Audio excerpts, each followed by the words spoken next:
अस्सलाम वालेकुम। कैसे हैं आप सब? उम्मीद है आप सब खैरियत से होंगे। तो आज जो रेसिपी मैं आपके साथ शेयर करने जा रही हूँ वो है बहुत ही टेस्टी और इजी, जो बहुत ही जल्दी और इजीली बन जाएगी, और वो है बैंगन का भुर्ता। बहुत ही टेस्टी बनता है और स्पेशली बच्चों को तो बहुत ही पसंद आता है। आप उन्हें लंच बॉक्स में दे सकते हैं। तो आइए देखते हैं कैसे बनेगी ये। हेलो फ्रेंड्स, हमारे चैनल को लाइक, शेयर, कमेंट, सब्सक्राइब जरूर कीजिए। थैंक तो यू। इसके लिए हमें सबसे पहले जिस इंग्रेडिएंट की ज़रूरत है वो है बैंगन। तो हमने ले लिए हैं आधा किलो बैंगन, जो हमने वॉश करके रख लिए हैं। फिर हमें चाहिए टमाटर, जो कि हमने छील कर और कट कर लिए हैं। हमने लिए हैं 3 अदर टमाटर। फिर हमने लिए हैं हरी प्याज। फिर हमने लिए हैं हरी मिर्चें 3 से 4 अदर। फिर हमने लिए हैं कुटी हुई लाल मिर्चें 1.5 टेबल स्पून। फिर हमने लिए हल्दी 1/2 टी स्पून और नमक 1 टेबल स्पून। फिर हमने लिया है ज़ीरा 1 टीस्पून और हमने लिया है इमली का पल्प। बस हमें ये बनाने के लिए इन्हीं इंग्रेडिएंट्स की ज़रूरत है। और हाँ, हमने ऑयल भी लिया है 1/2 कप। बस सबसे पहले हम जो बैंगन है इसको हम चूल्हे पर रखेंगे, मीडियम आंच पर इसको जलाना है। ये देखिए इस तरह। जब इसका ऊपर का कवर यानी कि छिलका जो है, जो इसकी लेयर है, ये उतरने लग जाएगी, इस तरह से हो जाए तो आप इसको उतार कर चूल्हे पर से और इस तरह से इसको पील कर लें, इसको छील लें। ये देखें इस तरह, ध्यान से गर्म होगा।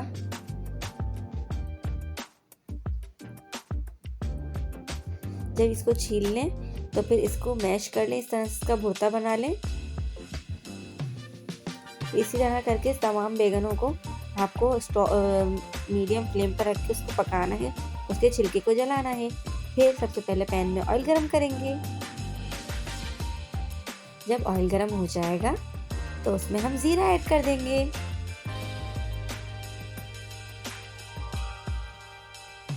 वन टीस्पून ज़ीरा हमने इसमें ऐड कर दिया। फिर हम जब ज़ीरा गोल्डन हो जाएगा फिर हम उसमें हरी प्याज का वाइट वाला पार्ट ऐड कर देंगे। ऐसे हरी प्याज लिए हमने 3 से 4 अदद। फिर हम इसे गोल्डन ब्राउन करेंगे। जब ये फ्राई होने लग जाएगी प्याज, फिर हम इसमें ग्रीन वाला पार्ट ऐड कर देंगे।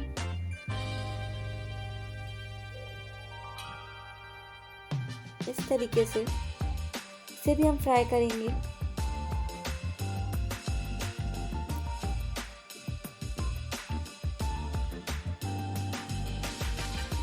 जब हमारी प्याज फ्राई हो जाएगी तो थोड़ी सॉफ्ट हो जाएगी, तो फिर हम उसमें टमाटर ऐड कर देंगे। फिर हम इसमें कुटी हुई मिर्चें, हल्दी, नमक यानी कि जितने भी ड्राई स्पाइसेस हैं सब ऐड कर देंगे और फिर हम इसे भूनेंगे। फिर हरी मिर्चें भी ऐड कर देंगे। अब हम इसे भूनेंगे और इसे ढककर इतना पकाएंगे कि टमाटर और हरी मिर्चें और ये तमाम चीज़ें सॉफ्ट हो जाएं और एक पेस्ट की सूरत में आ जाएं। ये देखें इस तरह। अब हम इसे ढककर कुछ देर पकाएंगे। ये देखें 5 मिनट बाद ये टमाटर सॉफ्ट हो जाएंगे, तो हम इसे मैशर की मदद से, या फिर अगर आपके पास मैशर नहीं है तो आप स्पून की हेल्प से इसको इस तरह से इसका एक फाइन सा पेस्ट बना लेंगे। ये देखें इस तरह।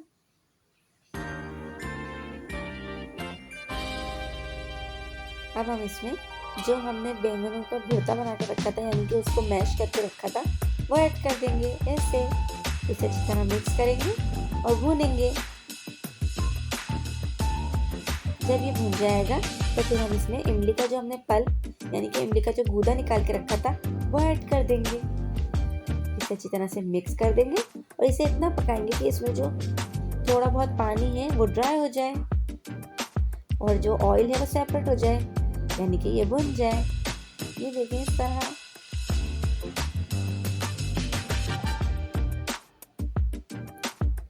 अब ये भुन चुका है। हम इसे 3 से 4 मिनट दम पर रखेंगे लो फ्लेम पर। और अब हम इसे डिश आउट करेंगे। बहुत ही टेस्टी डिलीशियस बना था। आप लोग भी ज़रूर बनाइएगा, खाइएगा और मेरे चैनल को लाइक, शेयर एंड सब्सक्राइब करना मत भूलिएगा। Thank you.